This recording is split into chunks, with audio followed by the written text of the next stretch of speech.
Hi students, today we will do one of the most important topic of current electricity. It is potentiometer.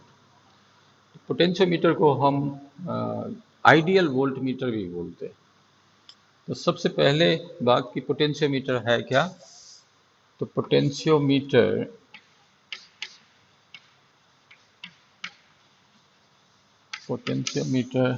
is a measuring device.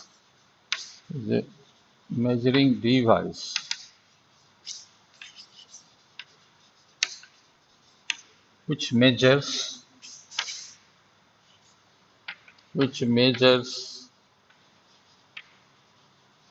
EMF of a cell, internal resistance of a cell,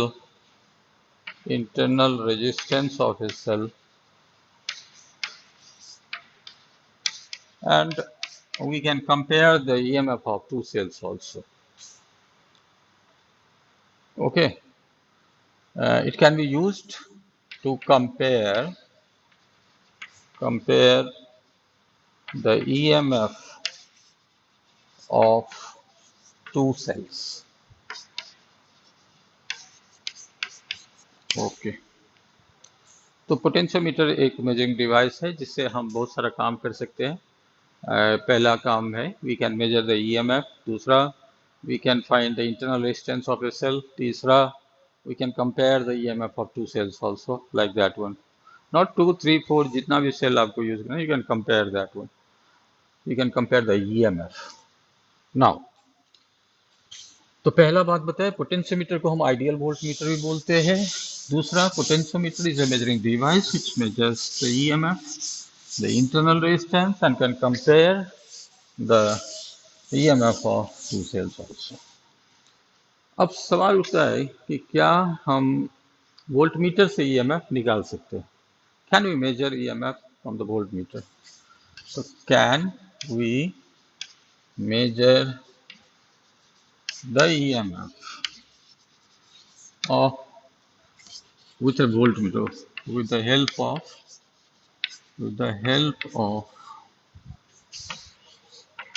a voltmeter? देखो, major तो हम कर ही सकते हैं लेकिन वो exact सही नहीं आता है। तो हम पहले वोल्टमीटर के बारे में जान लें, फिर पोटेंशियोमीटर की खूबी आपको पता चल जाएगा। तो सपोज करो हम एक छोटा सा सर्किट बनाते हैं। It comprises of a cell, this is a voltmeter and हम एक की भी लगा दें। सर्किट में की का होना बहुत जरूरी है।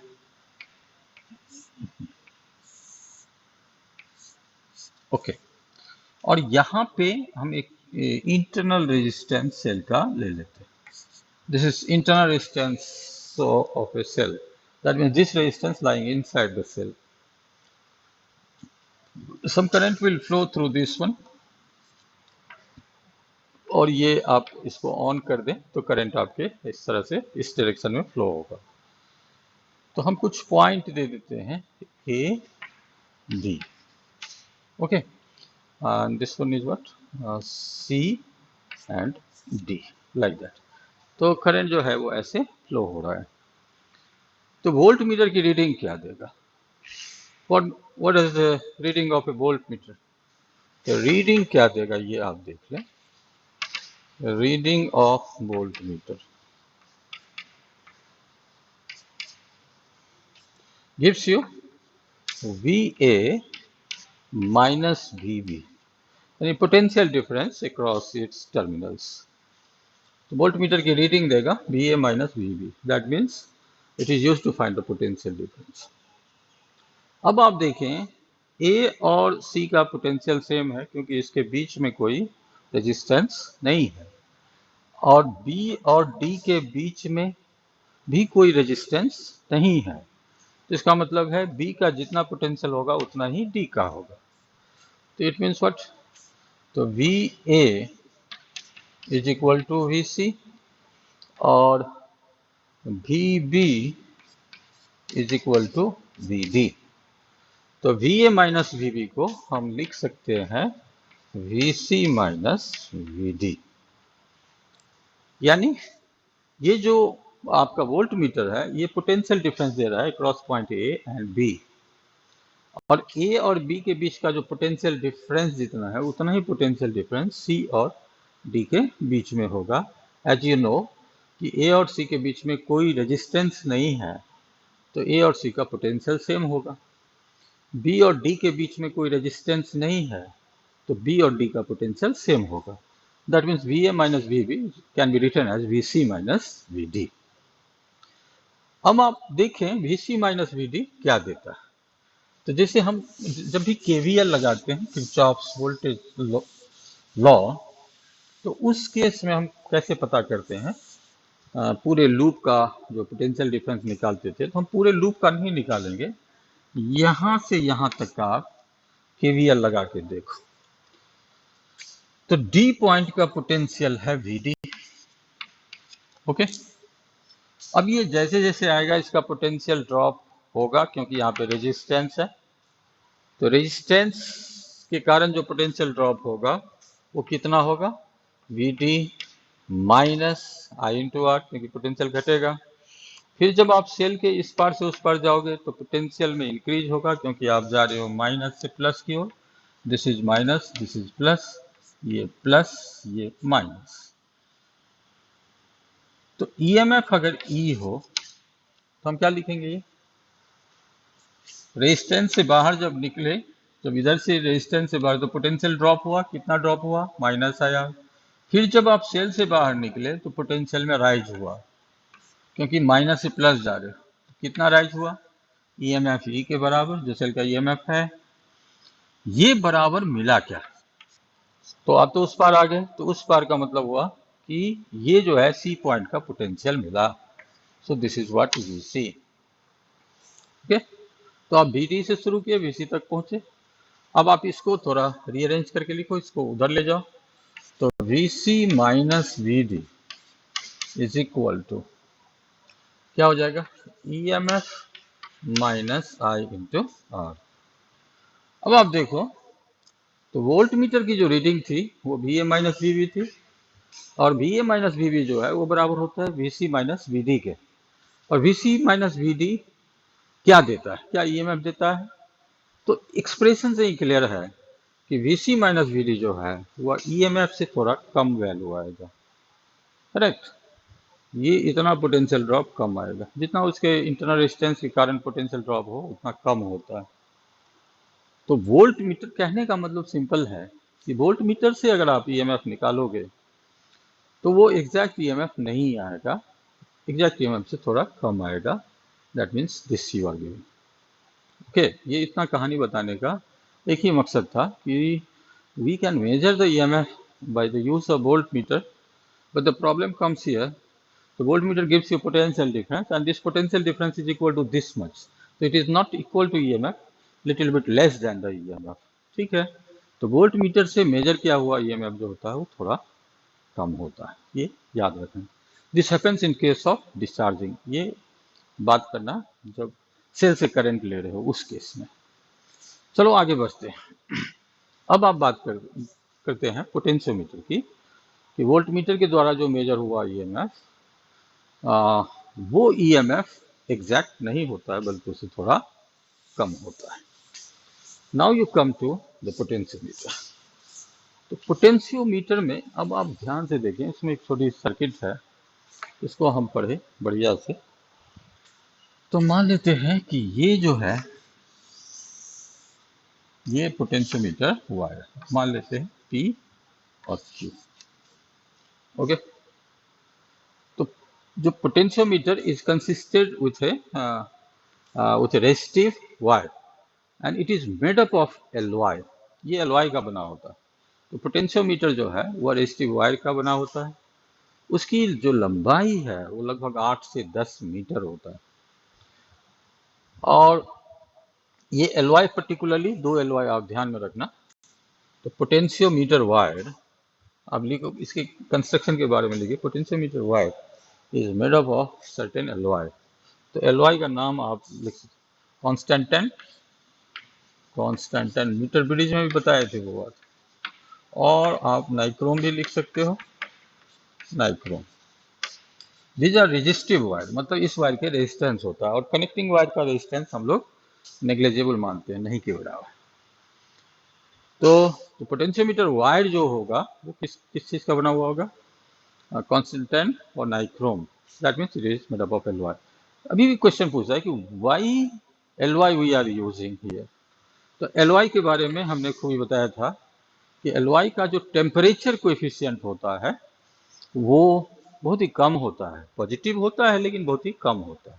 इसका मतलब है टेम्परेचर बढ़ने से इस रेजिस्टिव वायर का जो रेजिस्टेंस है वो बहुत ज़्यादा चेंज नहीं आएगा। तो ये पॉइंट नोट करें, ये मीटर ब्रिज में भी नोट किए होंगे कि जो हम इसमें पोटेंशियोमीटर वायर जो है एल वाई का क्यों लेते हैं, तो टेम्परेचर कोएफिशिएंट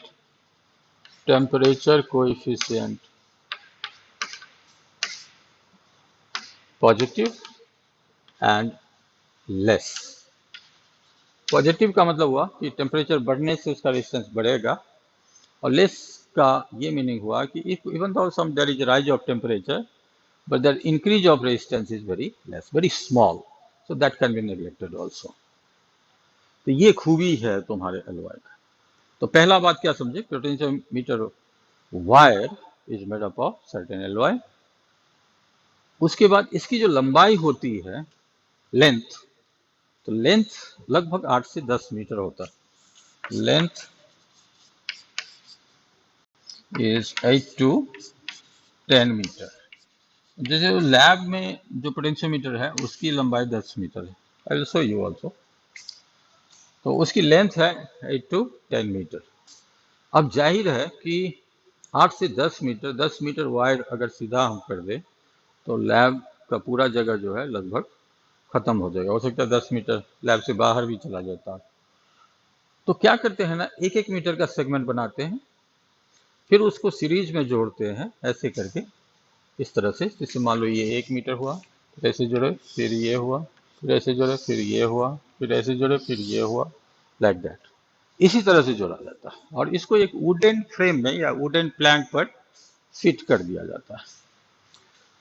तो दो चीज देखिए, पोटेंशियोमीटर वायर किस चीज का बना रहता है? एलॉय का, कॉन्स्टेंटाइन और नाइक्रोम, या मैग्नीन भी आप लिख सकते हो।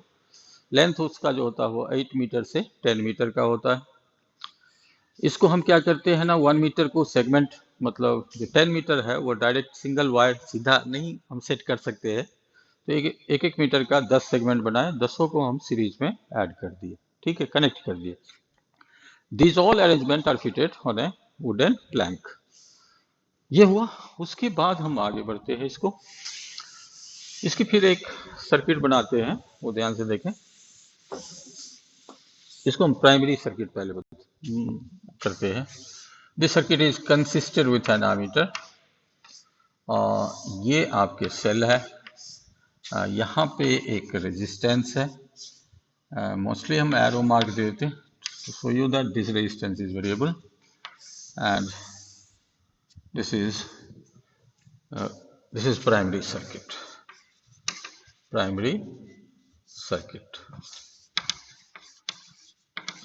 एंड ये जो सेल है एक्चुअली ये ड्राइवर सेल है, यानी पोटेंशियोमीटर को ये ड्राइव करता है।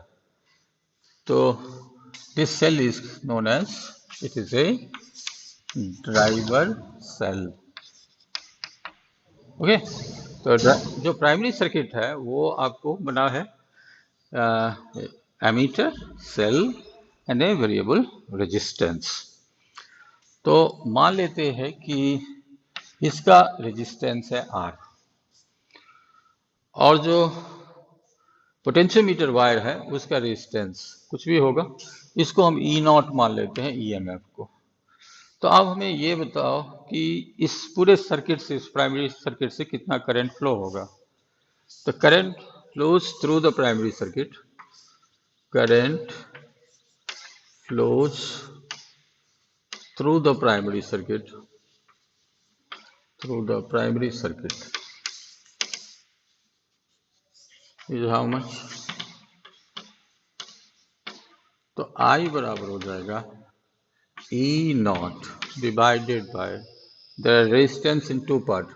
This is the R external resistance and this is RPQ, and this is the resistance of potentiometer wire.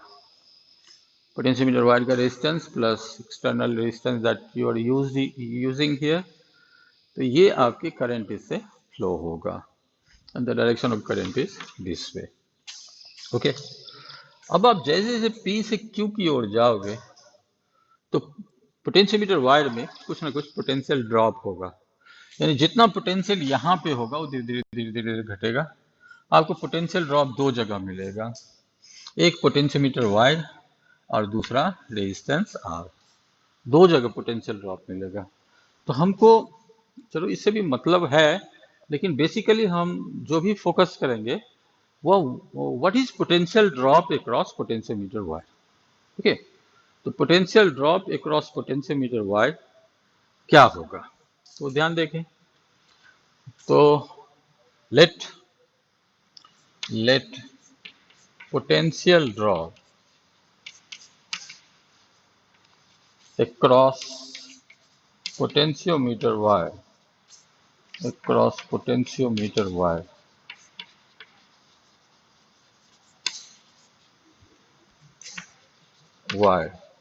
VPQ बराबर हो जाएगा current into RPQ, that you know, current into RPQ. VPQ is potential drop अगर आपको निकालने हैं तो PQ what is the current, तो current हम निकाल लेंगे, what is the resistance, so this is the potential drop takes place across potentiometer wire. I तो आप जस्ट उधर से निकाल सकते हो, RPQ you are already given, जिस न्यूमेरिकल जब भी बनाओगे तो ये सब सारे डाटा आपको दे दिया रहेगा, तो बहुत आसानी से आप निकाल सकते हो। ओके, अब देखो जो इसमें सबसे इम्पोर्टेंट टर्म है कि जैसे जैसे आप जाओगे तो पोटेंशियल में कमी होता जाएगा P से Q की ओर। कितना कितना कमी होगा टोटल, VPQ। तो हम एक टर्म यूज करते हैं पोटेंशियल ग्रेडियंट, तो ये बहुत इंपॉर्टेंट टर्म है पोटेंशियोमीटर में, पोटेंशियल ग्रेडियंट। पोटेंशियल ग्रेडियंट, तो potential gradient let length of potentiometer wire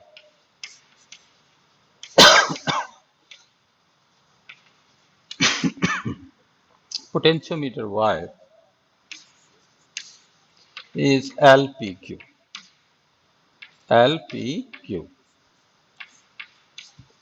okay, तो पोटेंशियल ग्रेडियंट वर्ड्स तो आप जानते ही होंगे, change of potential per unit length.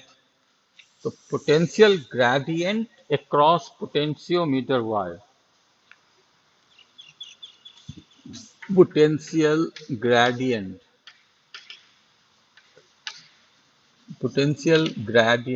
Across potentiometer wire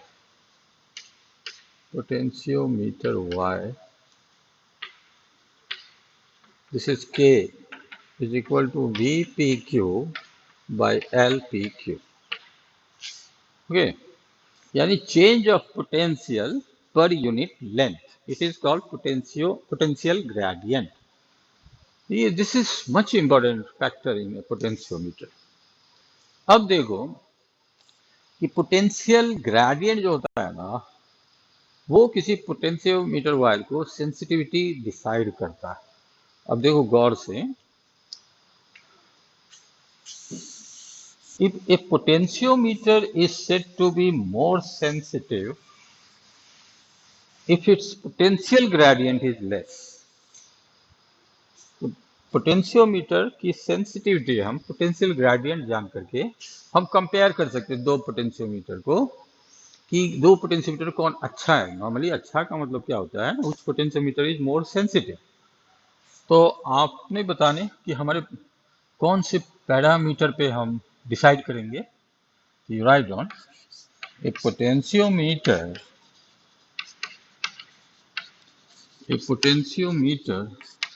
is said to be more sensitive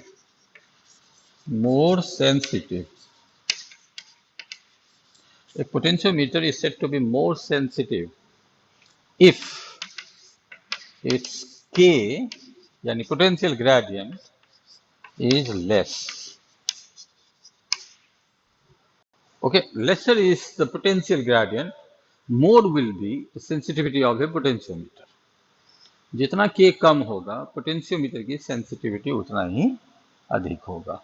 okay, अब इस पर एक सीबीएसई में सवाल पूछे हुए, इसको आप ध्यान से समझें कि दो पोटेंशियोमीटर दिया हुआ है और इसका एक ग्राफ ड्रॉ किया हुआ V और L का, यानी पोटेंशियल ड्रॉप वर्सेस लेंथ, ये दिया हुआ दो पोटेंशियोमीटर का अलग अलग. एक का ग्राफ ये है, एक का ग्राफ ये है पोटेंशियोमीटर 1, ये है पोटेंशियोमीटर 2, रियल ग्राफ. तो इसमें क्वेश्चन पूछा गया है कि कौन सा पोटेंशियोमीटर ज्यादा सेंसिटिव है. तो सेंसिटिविटी जज करने के लिए आपको के जज करना पड़ेगा कि के जिसका कम होगा वो उसकी जो सेंसिटिविटी है दैट विल बी मोर. अब वापस चलते हैं कि इस ग्राफ का स्लोप क्या देगा, देख लो. तो slope of VL graph gives K potential gradient. Potential gradient बहुत आसान है आपको. इस ग्राफ का जो स्लोप है वो पोटेंशियल ग्रेडियंट देगा. तो जो पहला पोटेंशियोमीटर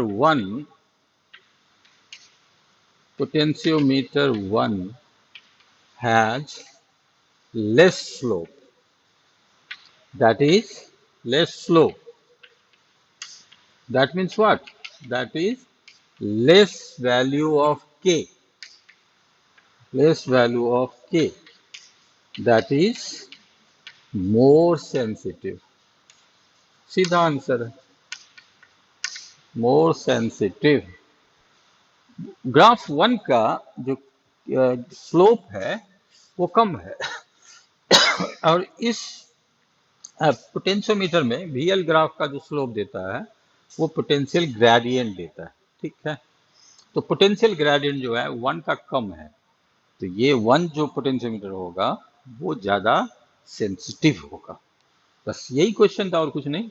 VL ग्राफ है, दो पोटेंशियोमीटर का ग्राफ VL ड्रॉ किया गया है, तो आपको इसके स्लोप से मिल जाएगा K, जिसका K कम वो पोटेंशियोमीटर ज्यादा सेंसिटिव. अगला बात, अब चलो, कभी कभी पूछता है कि what is principle of potentiometer. Potentiometer की प्रिंसिपल हम देखें क्या होता है. अब आप देखो इसकी late V is potential drop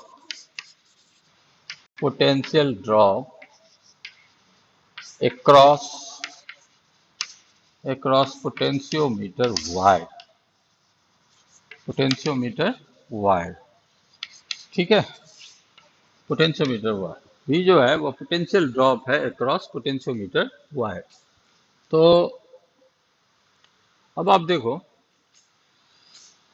तो पोटेंशियल ड्रॉप V बराबर क्या हो जाएगा, by you use ohm's law, this the I times resistance of potentiometer wire. This you can consider, this is the PQ, so you can write here RPQ, so that is better, क्योंकि हम potentiometer wire का potential drop निकाला. Potential drop is equal to I into RPQ. अब देखो resistance of PQ जो होता है उसको हम कैसे लिख सकते हैं, you can split here. Resistance का फॉर्मूला क्या होता है, इफ यू रिमेंबर, तो potential drop across potentiometer wire is equal to I into rho L by A, rho L by A. ये याद रखें, क्योंकि रेजिस्टेंस का तो फॉर्मूला ही था ना, rho times length by cross sectional area. अब आप देखो, अगर हम कांस्टेंट करंट फ्लो कराएं पोटेंशियोमीटर वायर की रेजिस्टिविटी थ्रू आउट सेम हो, क्रॉस सेक्शनल एरिया जो वायर का होना चाहिए वो सब जगह यूनिफॉर्म होने हैं, तो उस केस में ये वैल्यू कांस्टेंट हो जाएगा, तो B is directly proportional to L। Okay, क्या क्या constant current is allowed to pass through the potentiometer wire. Take the wire uniformly, that means the same material should be used so that resistivity throughout the wire is same. The area of cross section, that is, should be uniform. ये नहीं है कि इधर में मोटा है उधर में पतला है तो फिर गड़बड़ हो जाएगा, तो एक ही वैल्यू ही सेम होनी है। तो अगर ये कंडीशन सेटिस्फाई होता है तो V is directly proportional to the length of the potentiometer wire. More will be the length, more will be V. अब इतना लेंथ का पोटेंशियल ड्रॉप और इतना लेंथ का पोटेंशियल ड्रॉप में आप कंपेयर करोगे तो ज्यादा लेंथ होगा तो ज्यादा पोटेंशियल ड्रॉप होगा। This is the principle of potentiometer, तो इसलिए आप इसको नोट डाउन करें। What is the principle of potentiometer? Sometimes in examination it is being asked, तो प्रिंसिपल आप नोट करें। प्रिंसिपल यू राइट ना, पहले तो कंडीशन आप पूरे लिख ले। When constant current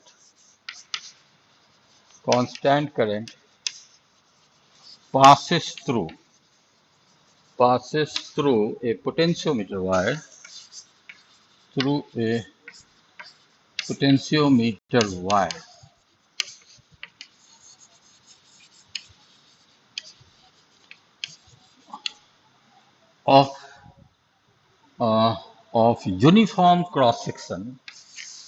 of uniform cross section and made up of same material throughout,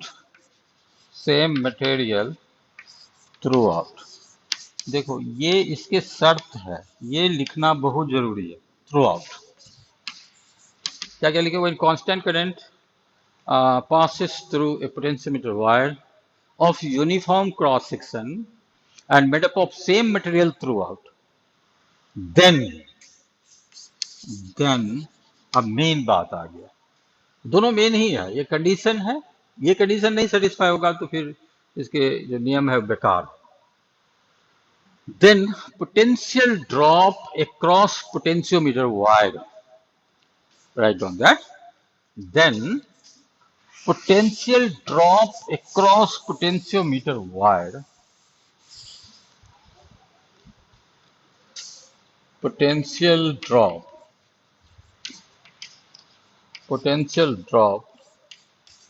across potentiometer wire,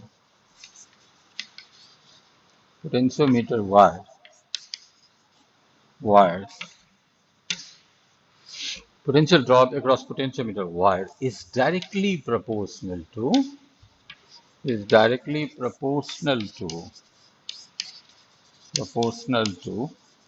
length of the wire, proportional to the length of wire. More is the length, more will be potential drop. Okay, so what you have seen, condition once more I am repeating. When constant current is allowed to pass through a potentiometer wire made up of same material throughout, having same uniform cross section, then the potential drop is directly proportional to the length of the potentiometer wire. This is the, जब भी आपको principal बोले तो यही लिखना है। अब potential drop का एक और फॉर्मूला आप लिखे हो शुरू में, इससे पहले, तो potential drop in term of potential gradient, this is K into L। अब देखो ये जो टर्म है वह K के इक्विवेलेंट हो गया, नहीं, I rho by A, correct. So this is what, अब K को आपको पता है ना, K की इंपॉर्टेंस, जो पोटेंशियल ग्रेडियंट होना चाहिए वो अच्छे पोटेंशियोमीटर के लिए K की वैल्यू कम होनी चाहिए, ये ध्यान में रखना। तो अगर रेजिस्टिविटी कम हो जाए तो K भी कम हो जाएगा। कम करंट पर काम करो ये जो है थोड़ा बहुत थिक ले लो तो भी केक कम हो जाएगा, like that one. So these are some the theory of the potentiometer. Now it's working, I will tell you. इसके दो यूसेस है हम लोग सिलेबस में, दो uses we will do in next class. एक क्लास में सब गड़बड़ हो जाएगा। तो इसकी हम करते क्या है, एक छोटा सा तरीका हम बता रहे हैं कि इसकी यूटिलिटी क्या है। तो प्राइमरी सर्किट आप देखें, अब इसमें एक सेकेंडरी सर्किट भी है। तो सेकेंडरी सर्किट में क्या है वो देख लें, बस इसी की बात हम कर दें। मान लो ये हमारे एक सेल है,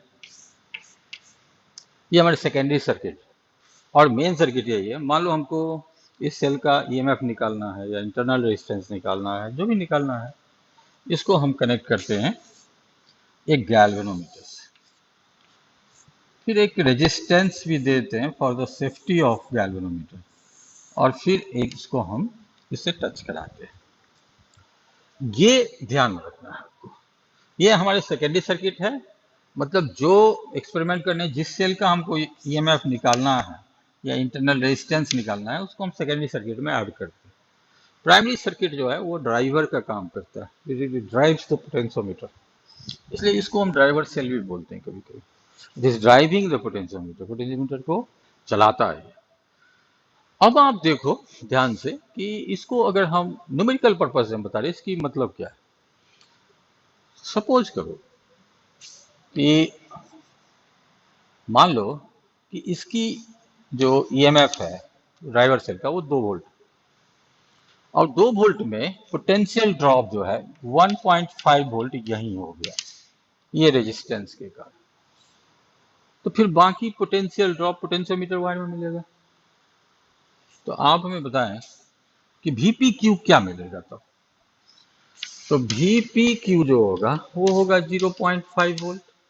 क्यों? क्योंकि 2 वोल्ट जो है, ये मान लीजिए कि इसकी इंटरनल रेजिस्टेंस नहीं है, 2 वोल्ट इसके ईएमएफ है, तो ये क्या करेगा कि इसकी पोटेंशियल ड्रॉप 2 जगह मिलेगी आपको। एक तो ये रेजिस्टेंस आप पे, और जो बाकी बचेगा वो यहाँ पे मिलेगा। तो 1.5 वोल्ट तो यहीं मिल गया, तो बचा कितना? 0.5 वोल्ट।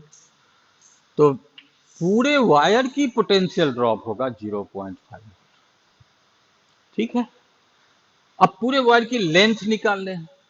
तो एल पी क्यू मान लेते हैं 100 सेंटीमीटर, 100 सेंटीमीटर मानते हैं, जबकि पूरे पोटेंशियोमीटर वायर हमारे पास है, हम दिखा देते हैं आपको। तो एल पी क्यू 100 सेंटीमीटर। तो आपसे पूछे के बराबर क्या हो जाएगा, तो के बराबर हो जाएगा VP Q by L P Q. तो ये हो जाएगा 0.5 बाई 100 वोल्ट पर सेंटीमीटर। ये हो गया इसके पोटेंशियल ग्रेडियंट। तो in this way you can calculate potential gradient. अब जो इसमें सबसे इंपॉर्टेंट चीज है वो प्राइमरी और सेकेंडरी सर्किट देखने की। अब इसको ध्यान से देखो। मान लो कि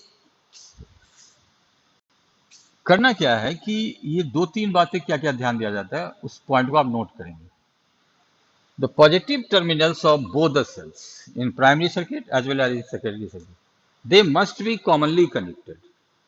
तो पॉजिटिव टर्मिनल हो जाएगा तो नेगेटिव टर्मिनल भी तो कॉमनली कनेक्टेड होगा। तो positive terminal of this driver cell and this your experimental cell of secondary circuit, ये पॉजिटिव टर्मिनल सेम पॉइंट से कनेक्ट होना। ठीक है, ये सबसे इंपॉर्टेंट है। दूसरा चीज ये कि इसकी जो ईएमएफ होनी चाहिए ई, वो ई नॉट से छोटा होना चाहिए ऑलवेज। अगर नहीं होगा, अगर ये इसका ईएमएफ बड़ा होगा, तो फिर जो पोटेंशियोमीटर का जो मेन मकसद है वो काम ही नहीं करेगा। तो 2 पॉइंट तो आप नोट करें। 2 पॉइंट क्या नोट करेंगे ये भी ध्यान रखें। पहला पॉइंट क्या है कि positive terminal of both the cells, one is in primary and another one secondary circuit, commonly connected. पहला पॉइंट ये। दूसरा पॉइंट ये कि जो सेकेंडरी सर्किट का जो सेल होना चाहिए उसके ईएमएफ प्राइमरी सर्किट के सेल के ईएमएफ से हमेशा कम होने चाहिए, नहीं तो आपको बैलेंस पॉइंट नहीं मिलेगा। You will not gate balance. ठीक है, आपको सिर्फ वन साइड डिफ्लेक्शन मिलेगा, गैल्वेनोमीटर में। अब ऐसा क्यों होता है समझने की कोशिश करो। मान लो कि इस पॉइंट का पोटेंशियल है 2 वोल्ट, ईएमएफ है 2 वोल्ट, पोटेंशियल की बात करें ये 2 है, तो इस साइड 0 होगा, ये तो पता ही है। तो 2 है 2 है 2 है 2 है, यहां पे भी 2 होगा, ठीक है। और यहां पे कितना होगा किसी को पता है? हमने क्या शुरू में बोला कि यहां पे हो जाएगा तुमको 1.5 वोल्ट। तो पोटेंशियल ड्रॉप कितना हुआ? 2 वोल्ट यहाँ पे था, 1.5 वोल्ट यहाँ पे है, तो पोटेंशियल ड्रॉप कितना हुआ? 0.5। ये 1.5 यहाँ भी होगा, पोटेंशियल 1.5 वोल्ट, यहाँ का 0 हो जाएगा, तो पोटेंशियल ड्रॉप इसका कितना हो जाएगा? 1.5। तो इससे हमको नहीं लेना, हमको मेन है ये लेना, ठीक। अब हमारे जो ईएमएफ है वो इसके है 0.3 वोल्ट, ये ध्यान में रखना। मान लेते हैं 0.3 वोल्ट है इसके। तो तुम गौर से देखो, ये यहां पोटेंशियल है 2 और इस पॉइंट पर पोटेंशियल है 1.5, तो घटा होगा ना, 1.9, 1.8, 1.7, 1.6, 1.5, लाइक दैट। धीरे धीरे धीरे धीरे जैसे जाओगे घटेगा।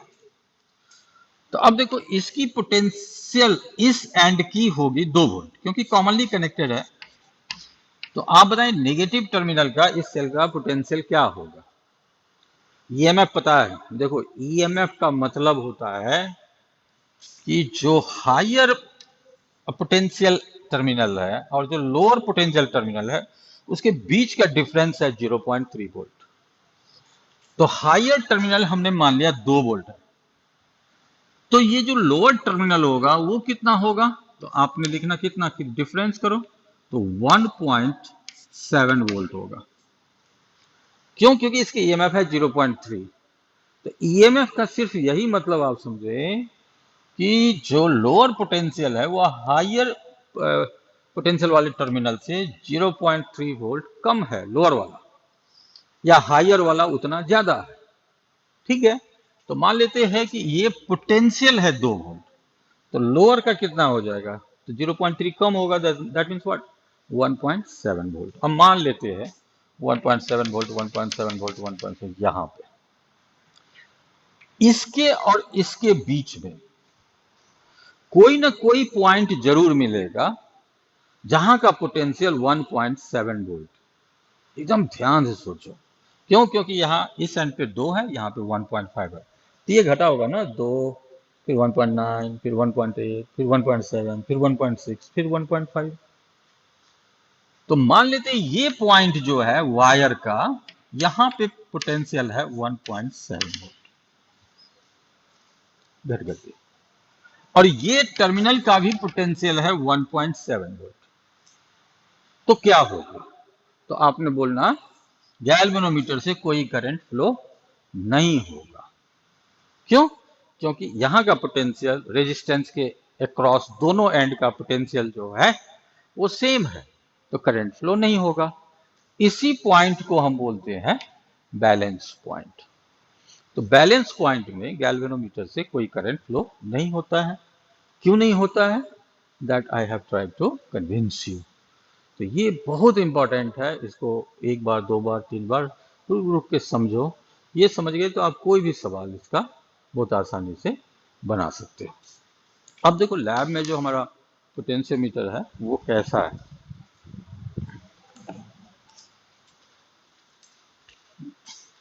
Now this is our potentiometer. ये पोटेंशियोमीटर वायर का आप देख लें इसका, ये 2 टर्मिनल है यहां से यहां तक, और यहां आप देखें 10 तार, 10 segment of wire, somewhat it is heavy, okay, 10 segment of wire. दिखने में वो पैरेलल है, लेकिन वो पैरेलल है नहीं, they are connected in series with certain metal strip. दोनों साइड मेटल स्ट्रिप आप देखेंगे, वायर पैरेलल दिख रहा है लेकिन वो मेटल स्ट्रिप होता है। मेटल स्ट्रिप से हम क्या करते हैं ना, कनेक्ट कर रहे हैं। 2 हमारे स्क्रू है यहाँ पे, यहाँ भी 2 स्क्रू है, ओके। और इसके पैरेलल जो वायर है, इसके पैरेलल हमारे यहाँ पे देख लो एक स्केल लगा हुआ है for measuring the length of the wire. कि किस पॉइंट पर आपको बैलेंस पॉइंट मिला है, तो ये स्केल आपको उस पॉइंट का मेजर कर देता है। सो this is what your potentiometer in the lab. और इसमें जो लेंथ ऑफ पोटेंशियोमीटर वायर है वो 10 मीटर है। ओके, तो इसको जब आप लैब आएंगे तो फिर हम लोग बैठ करके एक्सपेरिमेंट करेंगे। तो पोटेंशियोमीटर की बात आप समझ गए। और नेक्स्ट क्लास में इसी को हम कंटिन्यू करेंगे कि पोटेंशियोमीटर के दो एप्लीकेशन है। एक हमें इंटरनल रेजिस्टेंस निकालने हैं और दूसरा दो सेल का हमको ईएमएफ कंपेयर करना है। तो ये दोनों बात हम अगले क्लास में अपलोड करेंगे और साथ साथ 2-3 सवाल जरूर करवाएंगे इसका। तो thank you very much for today class.